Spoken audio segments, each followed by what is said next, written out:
So without further ado, Yusuf, thank you again. I've already said thank you for joining, but we're going to just talk to you a bit more, get to know you fully, um, ask you where you're from, your family background and everything. So before we get into the crux of it, just if you could just tell everyone who you are, your name, a little bit about your family background, your ethnicity, and then we'll get into the rest of it later on. Over to you. So my name's Yusuf Ibrahim. I have grown up in the UK all my life. My mum was born in England. She's English, and my dad is from Pakistan. Okay. I've lived in Birmingham pretty much all my life. I went to university away. I studied in Cambridge for 3 years, and then I've lived in Birmingham for the most part. Worked down in London for a fair bit of time, but yeah, back in Birmingham now. And so your school and everything, everything was in Birmingham? Yeah, my school was in Birmingham. My college was in Solihull, which is just a bit outside Birmingham. It's a bit leafier, a bit greener than Birmingham. And then went to university just after then. Yeah, what did you go into when you were in university? I studied geography. Okay. Because I think it was the subject that I enjoyed most at school, and I got given some advice to say that if you do what you love doing, it will never be a chore. You'll never find it difficult because you love doing it. And I loved studying about the interactions of people in place. Yeah. And humans have changed the face of the earth, and where humans are located, how they move, the history, the economics, it's all interlinked. And I think geography is a subject that is very, very relevant at the moment, particularly in what it studies from a historical perspective, all the way through to an environmental perspective. It's very relevant when it comes to talking about things like climate change, development, inequality, a lot of the issues that the world faces at the moment. Geography is at the forefront of studying, mainly because it is very multidisciplinary. It takes a lot of subjects and it is able to merge them and kind of cross borders between subjects, which not many disciplines are able to do.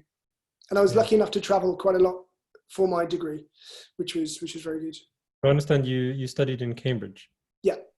That's very good. I spent myself 1 month living in Cambridge as sort of placement and work experience, and we have a very strong connection with Cambridge University because our professor in our religion, in our faith, the Dr. Abdul Salam, and you may have heard of him. He's even in his pictures, even in one of your the confectionery area, where the lunch area where you guys eat. And he would teach there. He was a teacher, and so when I was there, I got to see the whole experience. I got to go into the dorms, go into the schools, go around the colleges, and it's an incredible environment. I even tried what's the thing called where it's not kayaking, Punting. Punting. Yeah. I got to do punting for the first time. Terrible at it. I even lost my thing, the stick. It got stuck. You didn't fall in. Yeah, you can lose your stick. Well, luckily I didn't fall in, but that's amazing. How's your experience living and growing in college in Cambridge? Very different to school. I think I grew up in a family was always comfortable, but in terms of from a wealth perspective, always from quite a humble background. So going to university in Cambridge very much opened my eyes to an entirely different world, particularly when a lot of the kids there had come from public school, had come from private school. So it's quite eye-opening, but it felt like you were living history because the university town, the colleges where you lived, where you studied hadn't changed in hundreds of years. So it was an amazing experience. Do you feel it shaped your mentality and your perspective about life, about how you should approach life? I think in many ways it has. I think what Cambridge does a very good job. A lot of universities do a very good job, but Cambridge prides itself on allowing people to think your mind, challenge what it is that you're being told. Don't ever be afraid to challenge or to question what it is you're being told. And it also teaches you to build a very good argument and to fight for what you believe in. So I think it definitely has shaped my worldview and how I look about the world now, definitely. And so I'm just trying to go through the journey. So after that, trying to make the link between geography and working for Enjoy, the company that you work in. How did that happen, and when did So that happen? geography is a really interesting subject. A lot of people say, so you study geography, you're going to become a geography teacher. That's the normal route that you're going to study. But actually, it's a much broader subject than that. I think I was always interested in technology, which not long after university, I worked for a financial services company for a while, but then saw that Apple were doing a graduate scheme. So I worked for Apple for 7 years, and absolutely loved doing that. I loved the retail side of the business. I got a lot of energy from it. I really felt that a lot of my strengths really played to it. And then I moved to Tesla. So I worked for Tesla for 2 years. Nice. And then I discovered Enjoy shortly afterwards, because the person that founded Apple Retail with Steve Jobs, Ron Johnson, set up Enjoy. He set it up as a new company, and it's a new way of thinking about retail. And I think you can see it in the companies that are going bust. A lot of the high street is becoming derelict. People are shopping in very different ways now than they did 10, 15, 20 years ago. People now will shop online, will get things delivered to their home, and that is a really important part in how the world is changing. But I think what happens when you get a brown box at your door is that you miss the human connection. You miss the ability to speak to someone about your purchase, to understand them, to learn something about your purchase, and to ultimately gain from that experience. So where Amazon do an amazing job with logistics, what they don't do a great job in is building that human connection and teaching customers about the products that people are buying, which is where Enjoy come in. Some products you need that, particularly with technology and phones. They're changing all the time. And for people like us, sometimes it's very easy to pick up one phone and the next phone and the phone after. But for the majority of people, 75% of people that own phones, they don't know what it can do, how it can benefit them, some new features. And I think that's where Enjoy have found a real niche in how retail operates, and that people will continue to order from home. But what this does is it provides an experience. So Enjoy provides the missing link between kind of the high street, going into a store, speaking to someone really knowledgeable, but also the convenience of getting something delivered at home. So I love the concept. I really admired the person that set it up. I really liked the way he thought about retail and his vision. So I thought, yeah, it'd be a perfect fit. Yeah, so it's really in line with what you wanted to do. So what I like to always do is I like to take people's experiences and try and share that with everyone else. So for guys growing up, for guys thinking of where they want to work, where they could work in the future, what like advice could you give those guys, the mentality, what they should have, what work ethic they should have, for them to really enjoy their work, and what So changed you to enjoy that? this advice, and it coming from my parent, my father was a first generation immigrant from Pakistan. He moved to the UK when he was 16 years old. So he worked all his life. He worked in factories. And I think for a lot of our parents, it is very important that through the work and the suffering that they've done, that their children do well. And education is a gateway to that. So it is really important to take education very seriously and do as much as you can with that. But what I think is really important is to find something you enjoy doing and you love doing and pursue that. Apple and technology was a passion of mine. And I pursued it to a level where I feel now I'm getting much, much more enjoyment out of my career because of that. I would definitely consider doing what you love. And when I grew up, I always wanted to be a pilot. That was what I wanted to be and what I wanted to do. And I was in the RAF cadets for a little while. And I was speaking to an officer in the RAF cadets. He was a Sikh officer. And I asked him advice. I said, look, I'm thinking about doing my A-levels. I'm thinking of doing maths, physics, in order to become a pilot. And he said, what you should do is not necessarily what you think you should do, is what you should do what you love doing. If you do what you love doing, you will get the best possible results. And then doors will open from that. And it turns out that in becoming a commercial pilot, it is not as an attractive career as it used to be. I don't think it's my kind of, with my business hat on, I don't think it was a career that I envisaged when I was much, much younger, but I think that advice has really stayed with me, is if you find something you love doing and you have a passion for, you will go much, much further than if you are to do something that you just think you should do or you think looks good. Do something that you find a passion for, and that will open doors. I think that's such an amazing advice. I think that could be applied on so many different platforms, not just work, but in everyday life as well. Mm-hmm. And that really leads me on to my next question is, it's about religion. And this is really the crux of why we hold this show. And Khuddam Night, K-Night was really, it was initiated for bringing all the guys together, all the youth together, and for us to be able to, come on a platform and be able to share our experiences, to be able to talk, to be able to just, do things that we all love doing, but doing it together. And if you do that, your love for that thing or love for each other will increase automatically. So with religion as well, I think those people who are finding God or finding the truth or finding their faith, it comes all from love and it comes from enjoyment. And if you really enjoy something, it will make you a better person. It will make you improve in that thing you're searching for. So for you, you're saying your father coming from a Pakistani background, your mother being English, cultures definitely clashed. Cultures were mixed in your household, but you're born in Birmingham. So growing up, how was that for you? Was your father able to instill the religious side of it, or was it just more cultural? Definitely still the religious side growing up. I studied, I read the Quran when I was growing up, and I think it's important grounding to have in faith, because it teaches you lessons that you can carry forward in life, and that those lessons about being, for instance, the what you talked about earlier is about the tale of being humble, in that no one is bigger than the prayer itself. And the Prophet himself said that no one is bigger than that. The most important thing is a prayer, and being humble. I think there are a lot of lessons that you can take from that. I think it is important to understand the text that you are reading, to truly understand the words that are being read. I think that is a really big part, and I think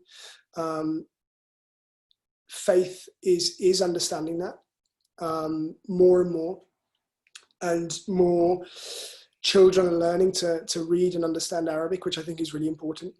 Mm.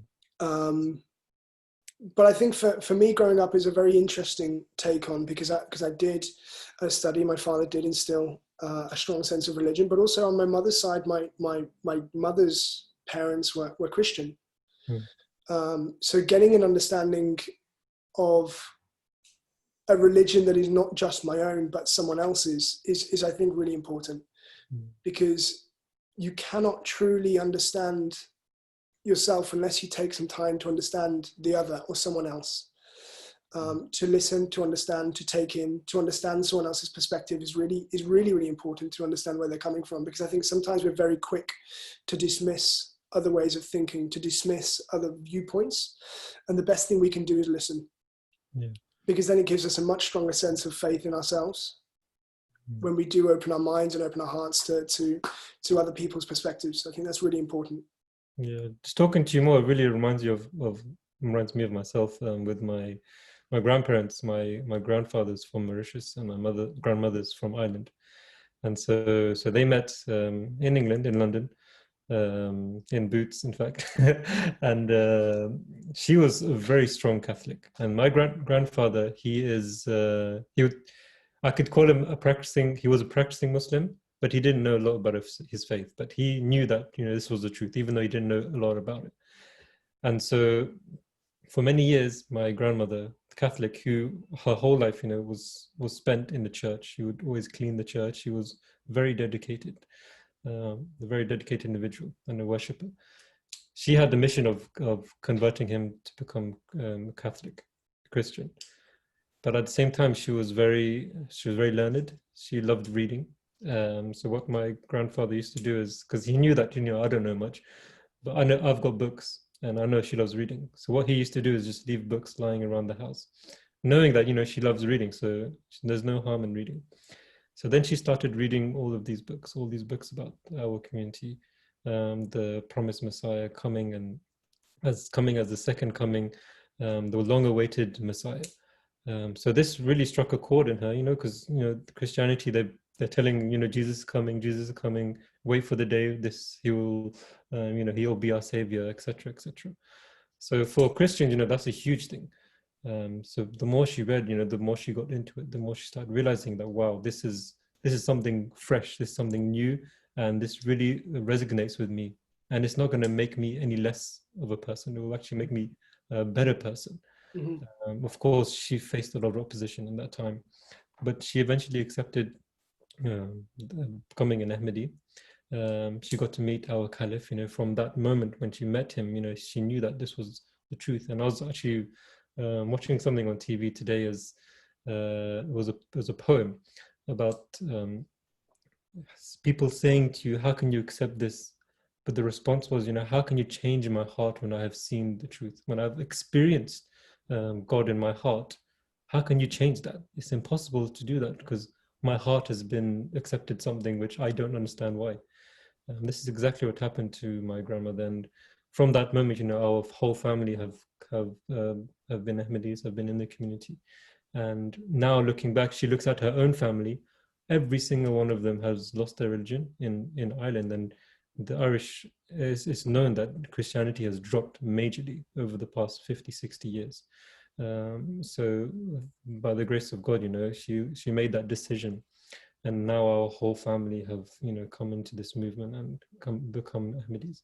So it's a clash of cultures, but I think with the mix, I think it can make you even better person, because it opens your mind up fully, and you could see both sides and become understand things. Like you said, you need to understand what you are following or what you are doing in life for you to be able to do good in that thing, for you to be able to really believe in what you are doing.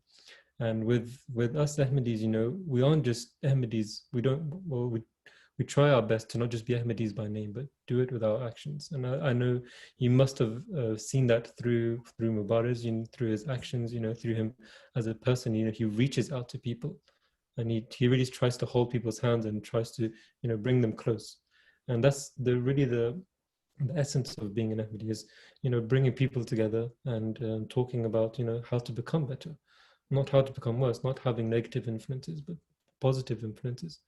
And so with that, I just want to, I know because you've been introduced to the community, the Ahmadiyya Muslim community. I've even seen pictures of you in the mosque and everything, and taking part in our gatherings. So how were you introduced to Ahmadiyyat, and what was your first initial experience and your first thoughts about meeting the brothers?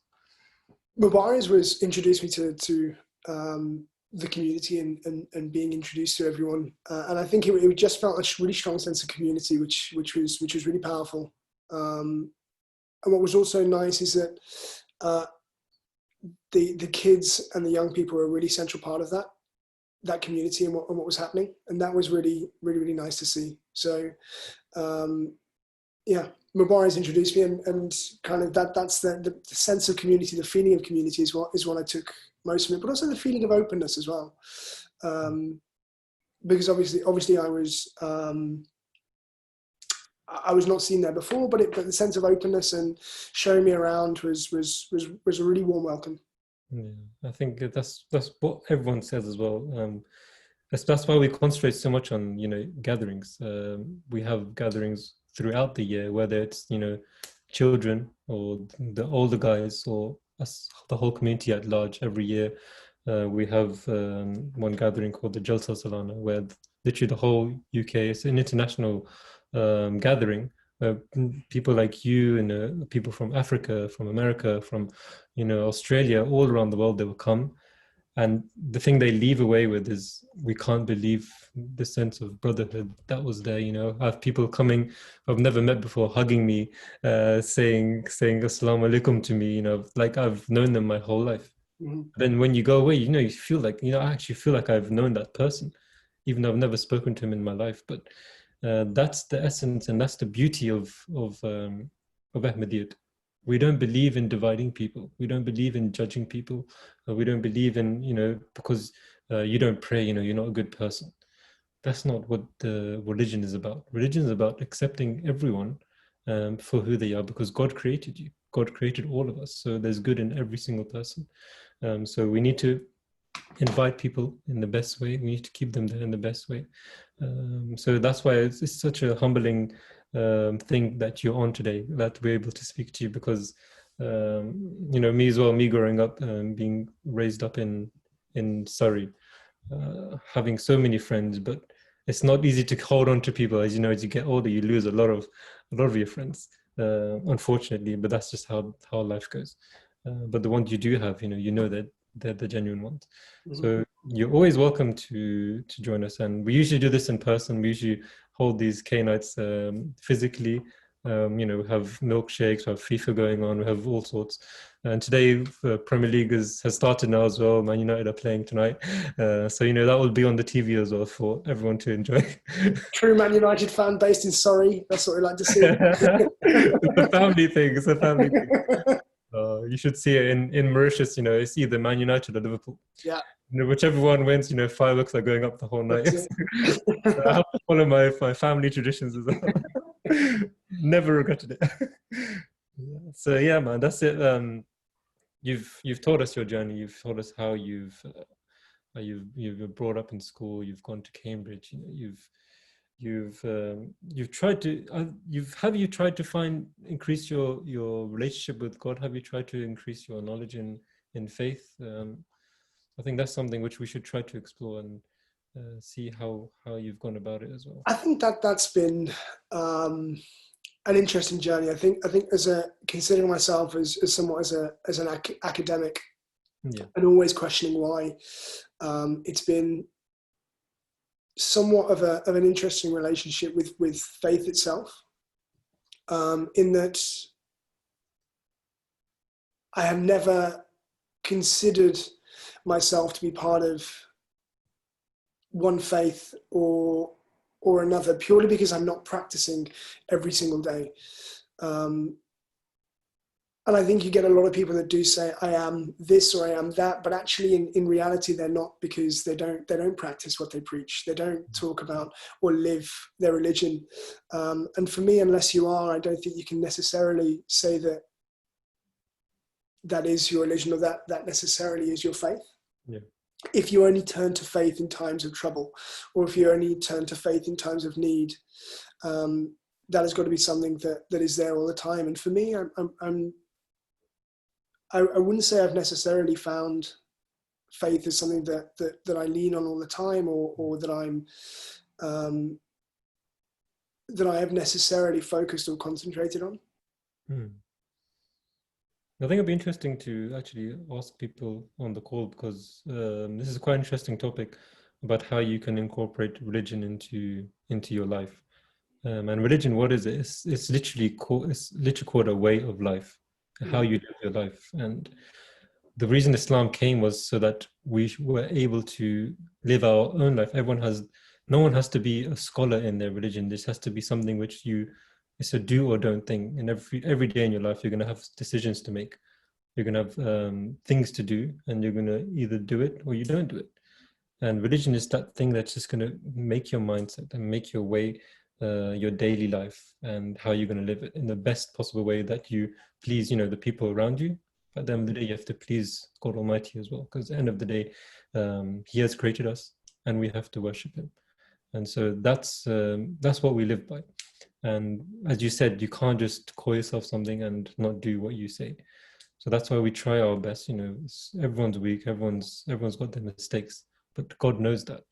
But God also knows that you have the capability of doing what He's asked you to do, because He says that I've not burdened any capacity beyond its. I've not burdened any soul beyond its capacity. And so, if He's given this religion, that means we are also capable of practicing it in the best way that we possibly can in our own capacity. So we should always try to do better. I don't know, Hamza, what do you think, man? What do you think about this scenario of trying to incorporate religion into your daily life, and how do you do that as well? Obviously during university, because For those of you who don't know, I went to university in Plymouth in the southwest, and for Ahmadis, the Jamaat there is very, very small. So we're spread out across Bristol down to Truro, which is the most southwest point in the UK, and Plymouth. So we're all about 2 to 3 hours apart. So in terms of the gathering and the brotherhood and the community, it's very difficult to get that. But me and another Ahmadi who is down there, Sami, he's also from Birmingham, but we both studied there in Plymouth. We used to go to our president's house, Kimo Saab, as much as we could, really try and go every few times a week. It was still a bit of a trek, maybe not too much of a trek, about 15-20 minute drive, but just it was a jihad. It was a lot of jihad there, so it was a great struggle down there in terms of keeping with the Jamaat, but doing as much as you can. Obviously, with university, there comes a lot of temptations. Obviously, your friends are doing this and that, and there's always influences around. So in that regard, just praying, trying to pray regularly, trying to pray on time. It helped you against those temptations, but it's also a case of giving you a sense of routine. So I'll get up for the morning prayer, the dawn prayer, the afternoon prayer, and it gave you a sense of organization as well and timing. So I'm going to do this at this time, this at this time. And it just gave you a routine and a structure to your life. And yeah, there was that regard, and obviously coming home after as well. That religion side of it gave you a lot of gratitude to think how much we take for granted, and like you said about humility, just to think how far we've come in terms of technological advancements, in terms of the progress of society, and this one virus has sort of brought the whole world to its knees. So there's a lot of humility in that, and from that gives you a lot of appreciation, gratitude for things, just the basic necessities that we take for granted day in, day out. So it has a role to play everywhere, if not directly in your life, even in the back of your head, it's always there. I think that's beautiful. Yusuf, what do you think about that? And how does that make you feel as well? I think finding routine and finding something that in your life is important. And I think praying is also a form of meditation in that it clears your mind. Yeah. And you're able to then block out the noise of everyday life, and everybody has their issues and moments that are happening, and you're able to block out and clear your mind, which is really important to do, not only from to kind of keep your sanity when the world is moving so quickly, but also to be able to build your mental well-being and your mental capacity. I think that's definitely important, to be able to do that for your own well-being. For sure. I think what you said, yeah. I think what you said about, when you're distressed or worried, people then to suddenly think about God. I think everyone goes through that experience in life at least once, where they've gone through some sort of trauma, and naturally they're looking for something of a higher being. And that happened during this pandemic as well, when people were leaning on the scientists to find a cure, find something to help us. And then they've suddenly realized that, man isn't the most powerful thing out there. There must be something else that can help people get through this troubling time. And so now more and more people, realizing that, maybe religion can be the answer to everything. And so that's what God says, God's always been there. God's there for everyone. And he says, if you just walk to me and I will start running to you. And that's what we have to always remember, is that we're not just praying to God just to help us in things. We're praying to God to thank him for giving us, being able to see, being able to hear, all the senses, for protecting us. Just like Hamza, you said, protecting you from those times in university when you're seeing people going the wrong way, but you have that experience of leaning on God to help you through that. So as you said, you can apply it on every aspect of life, and that's what we have to try and do, and we have to try our best to do. And if we do that when we're young, then, as you know, it will become much easier when we're older as well. Because as you know, most people, when they get old, then they start thinking, that's when we should start praying before we end our life. Mubarak, what do you think about religion, and how did you practice your religion growing up, and how did it affect you now? And do you realize that it's helped you where you are now? Yeah, as far as religion is concerned, as a Muslim, we have a very strong belief on unity of God. So there is someone who is like running the world in a proper way. So we always seeking towards the knowledge and seeking towards it, that you can say that to Allah, that we are seeking for the help from Him. So whatever is there, whatever we are learning, and whatever we are implementing in our life, if we are thinking that it is as per the standard which has been set by the God, then we are on a right way. And when we think about um, we are doing a right thing, so what we can do is standard procedures which has been written in the form of book, we have to follow that.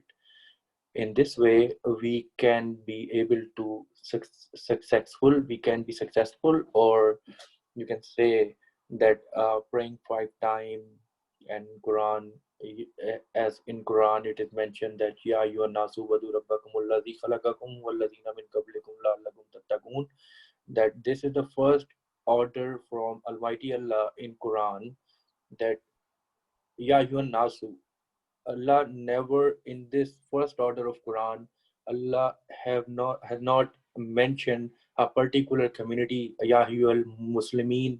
He is not addressing to Muslims. He is not addressing to a particular nation. He is addressing to Nas. Nas in Arabic means the mankind, the humankind. So he is Allah address the first order. Allah addressed in the book Quran that worship me as your ancestor used to do that. So if we'll do that, process will be my process personally is like when we are performing Fajr, our day start from there at 6 o'clock. Even we have off to, on weekend we have off. When we are waking up at 6 o'clock, that sets the tone of the day. Like people on the day off are waking up at 12 o'clock, and 6 to 12, in these 6 hours I'm finished my half day, and I am more energetic, because early to bed, early to rise make a man healthy, wealthy, and wise. So it's the general understanding as well. It's the Islamic history or the general mankind formula that early to bed, early to rise is the main key, which I implement always. That always wake up at 6 o'clock. That's it. So yeah, Yeah. this is the formula which I am like implementing. Yeah, it's perfect. I think it's such an interesting topic, because we do it anyway, but it's also nice to hear from other people that you've lived with your whole life, just for them just to tell us how it impacts their life as well. So Jazakallah, guys. So Yusuf, we're just going to open up to everyone now. I'm sure people have a lot of questions. I'm quite interesting as well, in your time in Tesla as well. So that'd be interesting. But has anyone else got any questions for Yusuf, just to learn from him? He's already said a lot of things, and I think he said the nail on the head on many things already. But if you guys have any questions, please do.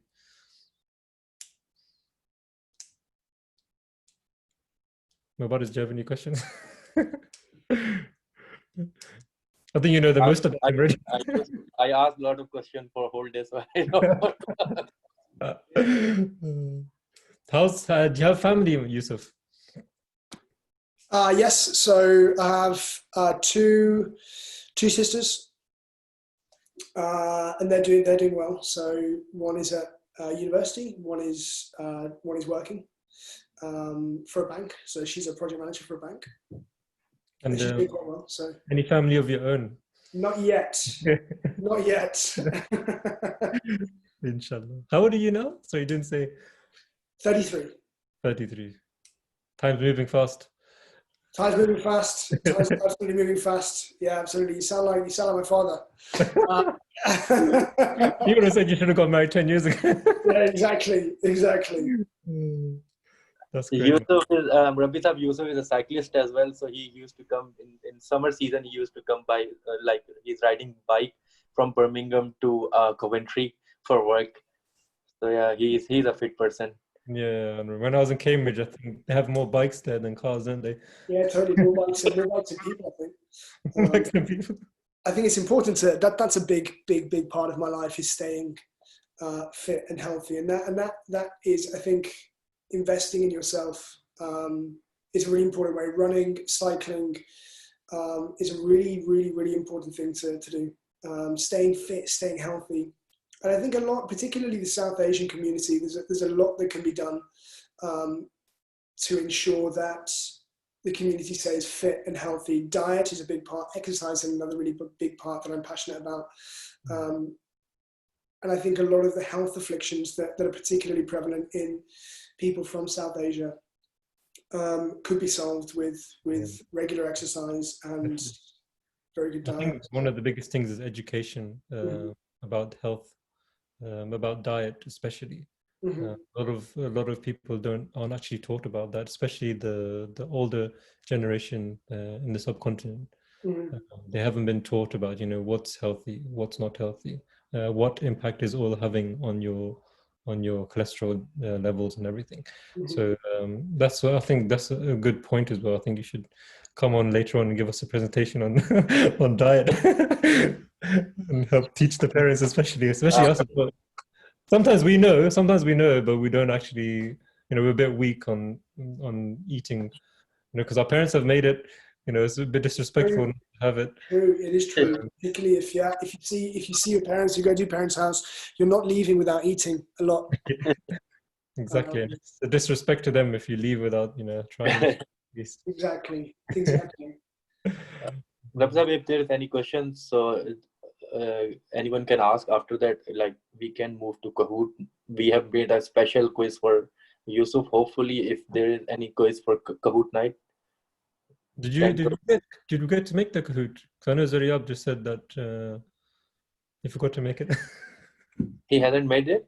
No, I don't think he made it this week. Then fine. Then we can continue with this thing. Yeah. That means Yusuf has to come on next week, then we can do it.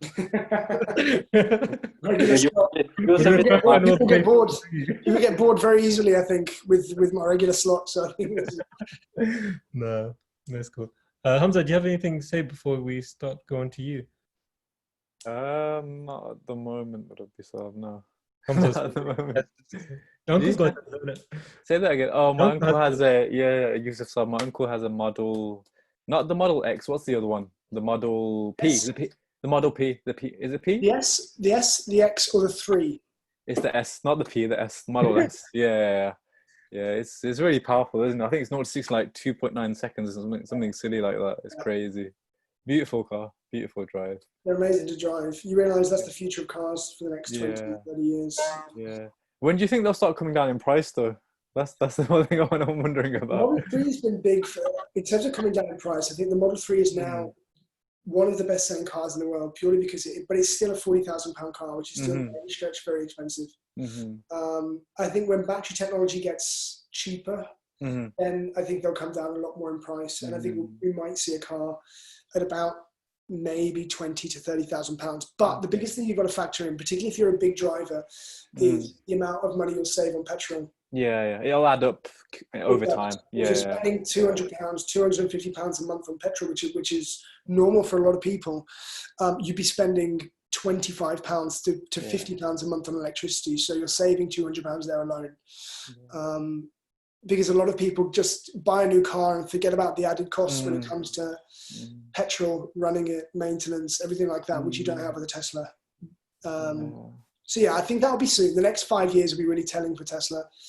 And I think it'll be a very different company in terms of the cars they sell.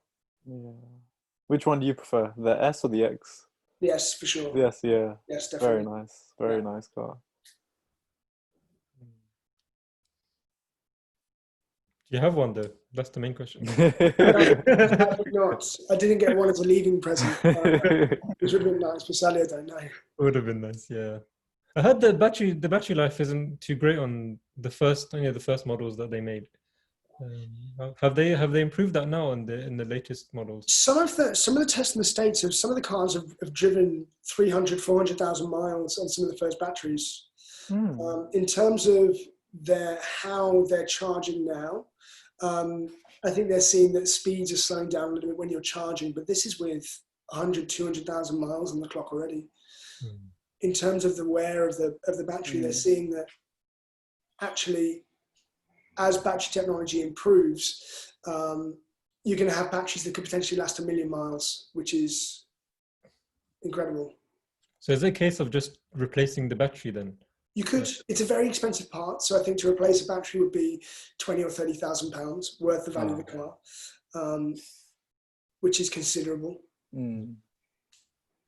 That's amazing. Yeah, it's a big part of the technology, and I think what Tesla have done a very clever job for the next 10 to 20 years. And all the companies are going to move to electric, but Tesla have cornered the market when it comes to battery production. So a lot of manufacturers will find that in terms of lithium mining and battery production is going to be a bottleneck. So if Mercedes or BMW or another company wants to create electric cars, they might have to go through Tesla for the batteries. So Tesla position themselves very well for the next 10 to 15 years, which is a very clever move. Awesome, man. Awesome. Yusuf, it's been a pleasure having you on. We've learned so much secular knowledge as well as religious background as well. So thank you so much, and you're always welcome to come on. Every week we have this show at 6 o'clock, and when the lockdown finishes and the mosques open, you're always welcome to come grab a shake with us whenever you can. Thank you. We're going to continue to keep us in your prayers as well. We'll keep praying for you as well, and we've really enjoyed having you on. I think it's been one of our best talks so far. So thank you very much for that. Thank you so much.